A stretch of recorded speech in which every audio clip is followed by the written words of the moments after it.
الفيديو بتاعنا النهاردة عن السمنة البلدي وازاي تطلع معاكي بالشكل ده، تسيحيها من الالف للياء وما تتحرقش منك ويبقى لونها جميل وحلو كده والطعم بتاعها تحفة، وتطلعي احلى مرتة طبعا منها.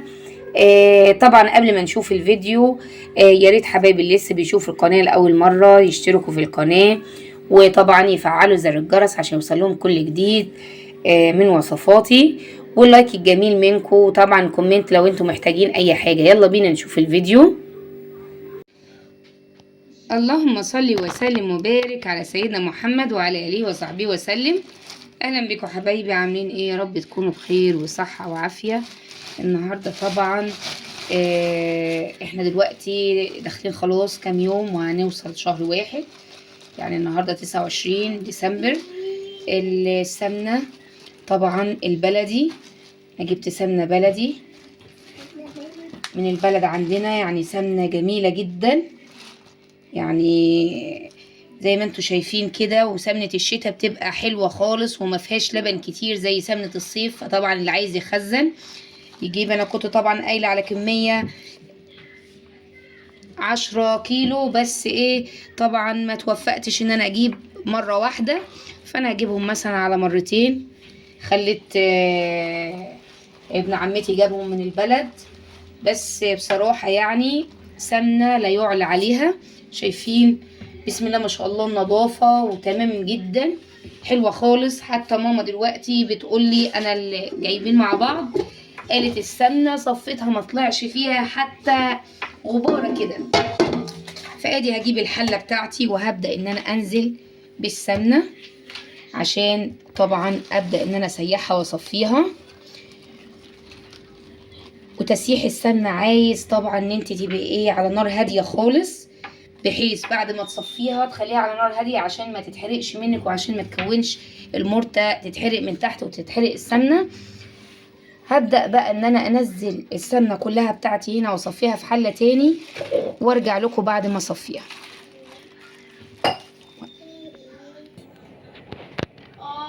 وده حبايبي السمنة بتاعتنا شايفين جميلة جدا، وهتبتدي ان هي تستوي على نار هادية خالص، وتقلبوا طبعا عشان المرتة ما تلزقش تحت وتتحرق منكم.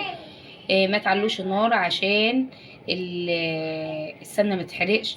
هرجع لكم كده، وكل ما يطلع مثلا حاجة كده زي كده اهو نحطها. انا مجهزة طبق نحط الحاجة دي فيه في الطبق كده اهو لغاية ما السمنة تبقى صافية خالص، وارجع لكم لما نخلص.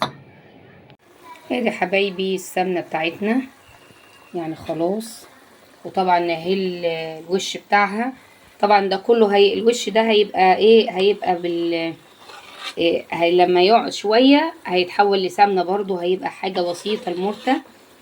ادي كده شوية اهو شايفين خلاص، يعني دقيقتين 3 وهقفل البوتاجاز، ويبقى بقى ايه تاخد هبو البوتاجاز كده لغاية ما تصفى خالص، وارجع لكم عشان نشوفها كده وهي مستوية على الاخر. ادي حبايبي السمنة بتاعتنا استوت. شايفين اول ما تلاقوا قعر الحلة او المرتة ظاهرة بالشكل ده يبقى كده ده السوى التمام بتاع السمنة، عشان ما يبقاش فيها لبن وتبقى ليها ريحة كده لما تقعد من السنة للسنة. كده طبعا انا اخليها بس تهدى شوية، وبعد كده احطها في البرطمانات اللي انا عايزة احطها فيها. اي برطمان عندك، بس طبعا تعملي ايه زي ممكن تعملي فحمية كده وتحط عليها شوية كزبرة ناشفة، وزي معنى اصح هتبخري البرطمان بحيث ان هو ريحته تبقى حلوة من السنة للسنة. الطريقة دي كانت حماتي بتعملها، اتعلمتها منها. وبعد كده نحطها في البرطمانات وارجع له. وده حبايبي 5 كيلو سمنة طلعوا لي الكمية دي. بصراحة سمنة لا يعلى عليها، جميلة جدا. طبعا دي عشان لسه سايلة، لكن طبعا بعد ما تبدأ تجمد هنشوف الصورة مع بعض شكلها يبقى ازاي. ده حبايبي بعد ما جمد شايفين شكل السمنة ولونها تحفة وجميلة. اتمنى الفيديو يعجبكم وتستفادوا منه. ما تنسونيش في اللايك والشير والسبسكرايب. بحبكم في الله، مع السلامة.